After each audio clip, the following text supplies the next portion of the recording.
Welcome, Alpha. Greetings to you in the mighty and matchless name of our Lord and Savior Jesus Christ. இப்பொழுதும் we have been discussing about the purpose.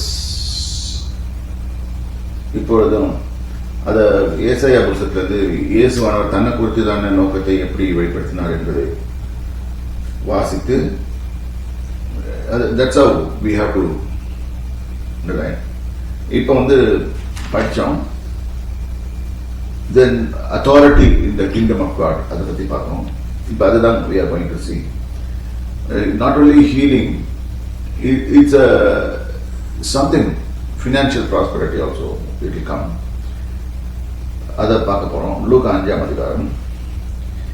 பின்பு அவர் கனசரேத்து கடல் அருகே நின்ற போது திரளான ஜனங்கள் தேவ வசனத்தை கேட்கும்படி அவர் நின்னா வசனத்தை கேட்கும்படி நினைக்க வந்தார்கள். இது நல்லா கவனிச்சுக்கோங்க, வசனத்தை கேட்கும்படி தான். இன்னைக்கு ஆட்கள் என்ன வராங்க, வசனத்தை கேட்கும்படி வரல, ப்ராமிஸ் கேட்கும்படி வராங்க. அதாவது அதர்வைஸ் குறி கேட்கும்படி வராங்க. இன்னைக்கு எந்த இடத்துல குறி அதிகமா சொல்றாங்களோ அந்த இடத்துல ரொம்ப கூட்டம். ஏனென்றால் அவங்களுக்கும் தேவனுக்கும் இடையில நிறைய கேப் இருக்கு.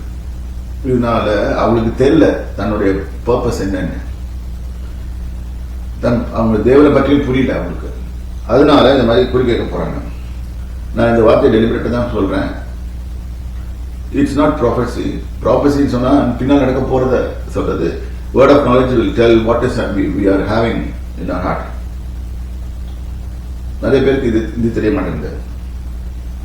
ரீசெண்டா நான் இது கேள்விப்பட்டேன், ஒரு ப்ராஃபட் போய் கர்த்தர் என்னை பத்தி என்ன நினைக்கிறார், இந்த மாதிரி தான் மக்கள் பேசுறாங்க. ஆனா இங்க என்ன பண்ணாங்க, அந்த ஜனங்கள் இயேசு வந்தவன வசனத்தை கேட்க முடியும். What he is speaking, what he is trying to tell. ரெண்டாவது ஹவு த கிங்டம் ஆபரேட்ஸ். அப்ப அந்த கடற்கரையில நின்று ரெண்டு படகுகளை கண்டார்.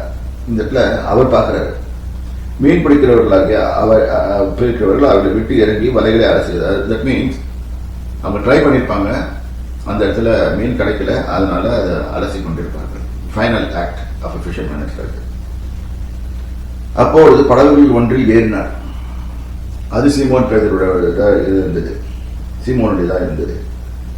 அதை கரையிலிருந்து சற்று தள்ளி கேட்கும்படி, ஏன்னா ஜனங்கள் நெருக்கிறாங்க, அதனால கொஞ்சம் உள்ள தாண்டி தண்ணிக்குள்ள இருக்கிறார். Nobody can come near. அப்ப he would have spoken really loudly. So உட்கார்ந்து போதகம் பண்ணினார். அவர் போதகம் பண்ணி முடித்த பின்பு then the word of God and its operations is going to the people. ரெண்டாவது இங்க ஒரு வார்த்தை நிறைவேறுது. கர்த்தர் சொல்லுகிறார், இயேசு சொல்லுகிறார். முதல்ல மத்தேயுல பார்த்துக்கோம், எப்படின்னா give and it shall be given to you. நீங்க கொடுங்க, அப்பொழுது கொடுக்கப்படும். This is a law. இந்த லா இங்க அப்ளை ஆகுது. இப்ப அவர் கேட்டது அவருடைய படகு. When you start giving to the kingdom of God, for the expansion of the kingdom of God, God will reward you. This is the law. நிறைய பேர் குறை சொல்லுவாங்க, காசுக்காக பேசுறாங்க. இல்ல, நீங்க யாரும் எனக்கு கொடுக்க தேவையில்லை, எனக்கு ஆண்டவர் கொடுத்துட்டு போறாரு, நான் ஆண்டவர் நம்பி தான் வாழ்ந்துட்டு இருக்கேன். அதனால நான் குறைவா இருக்குது அதனால பேசல. கர்த்தர் எனக்கு எப்படி கொடுக்கணுமோ அதை கொடுத்துருக்காரு. நான் என்னுடைய போட்டு தான் செலவழிச்சு செய்யறேன். Because I know how to get it. It's called sowing. So இந்த இடத்துல அவர்கள் அந்த இடத்துல பேர் ஒன்றும் இல்லை, அந்த இடத்துல இருக்கிறது அவங்ககிட்ட இருக்கிறது படகுதான், அதை கொடுத்துட்டான். For God to preach to the people. போதகம் பண்ணி போதகம் பண்ணினார். போதகம் பண்ணி முடித்த பின்பு சீமோனை நோக்கி, ஏன்னா அவனுடைய ப்ராப்ளம் எல்லாமே தெரியும். அவன் நைட் ஃபுல்லா வலைய போட்டு தேடி இருந்தது, ஒண்ணுமே கிடைக்கல. இது அவருக்கு தெரியும். அதனால டெலிபரேட்டா சீமோன்ட்ட கேட்கிறாரு. God knows your need. The problem is, நம்மளுக்கு என்ன புரிய மாட்டேங்குதுன்னா, நமக்கு அவர்கிட்ட போய் சொல்றோம், oh Lord, I don't know, I'm suffering, இதெல்லாம் சொல்றோம். இல்ல, he knows exactly. Only thing we have to ask in his name with authority and faith. Automatically you will receive it. அதான் அவர் சொன்னாரு, give and it shall be given to you. இதுக்கு அர்த்தம் புரியாது நடக்கிறது. ஆழத்திலே தள்ளி இங்க அவர் சீக்கிரட் என்ன, அங்க இவ்வளவு நேரம் அவன் தவறா பிடிச்சிட்டு இருந்தான். இன்னைக்கு நிறைய பேர் தவறா பிடிக்கிறாங்க, தவறா தான் செய்துட்டு இருக்காங்க. ஆழத்திலே கொண்டு போய் தள்ளி கொண்டு போய் மீன் பிடிக்கும்படி உங்கள் வலைகளை போடுங்கள் என்றார். He gives a tips, idea. This is how everything works in the kingdom of God. You have to get an idea from God what to do. And the point of the need, உன்னோட தேவைகளை அந்த சமயத்துல கர்த்தர் ஒரு வசனத்தை கொடுப்பார். இத promise சொல்லுவோம். இத ப்ராமிஸ் சொன்னோன்னே நம்ம ப்ராமிஸ் எல்லாம் எழுதி வச்சுட்டு அதை படிச்சுட்டு இருப்பாங்க. பட் அதை மனசுக்குள்ள வைக்காம அது ஒண்ணு வேலை செய்யாது. ஒபீடியன்ஸ். இங்க வந்து உடனே என்ன பண்றாரு, பேதுரு என்ன பண்ணுறாரு, இங்கே அப்படின்னா பிரீச்சர் ராத்திரி முழுக்க நாங்க பிரயாசப்பட்டு I am an expert, I got the ability, I can sow and get it, I can get it, but I'm not able to get it because nothing is there. நீங்க சொல்றீங்க ஆழத்துல கொண்டு போய் போடுங்கன்றீங்க, நான் எப்படி நம்புறது? இப்படியா கேட்டான்? இல்ல, அவர் என்ன சொன்னா, ஆவிலும் உம்முடைய வார்த்தையின்படியே வலை போடுகிறேன். அவர் வார்த்தை வேலை செய்தது. But now what could have happened is God would have commanded all the fishes to go there. So இந்த இடத்துல போனோன்னு அதுங்க போச்சு. obedience, they obey. Creator says something, they obey.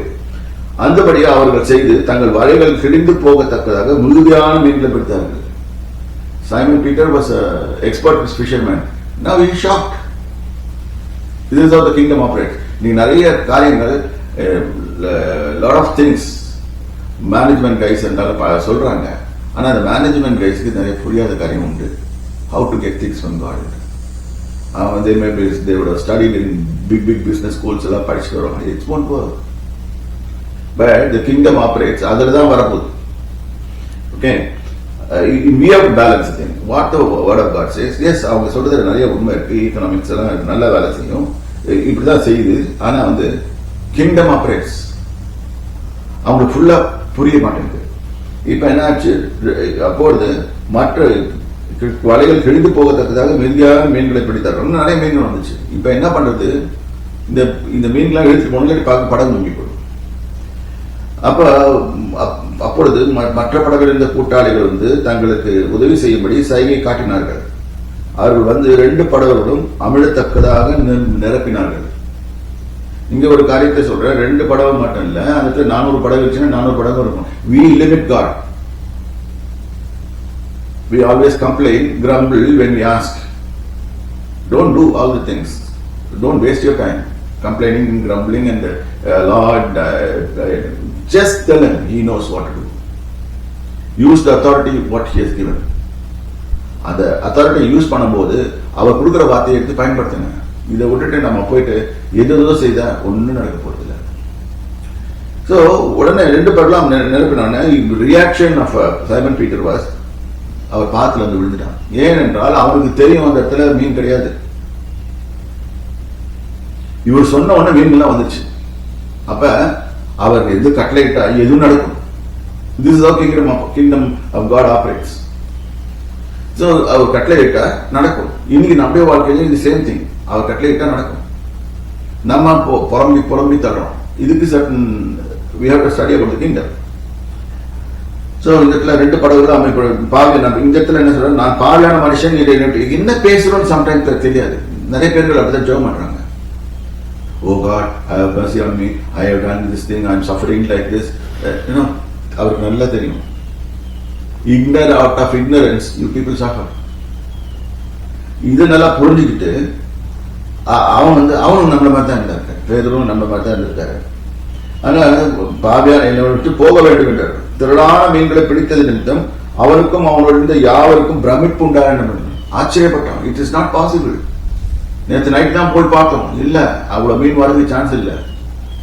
ஆனா ஒருத்தர் சொல்றாரு மீன் போய் புடின்னு, அங்க நிறைய மீன் வருது, அதே இடத்துல வருது.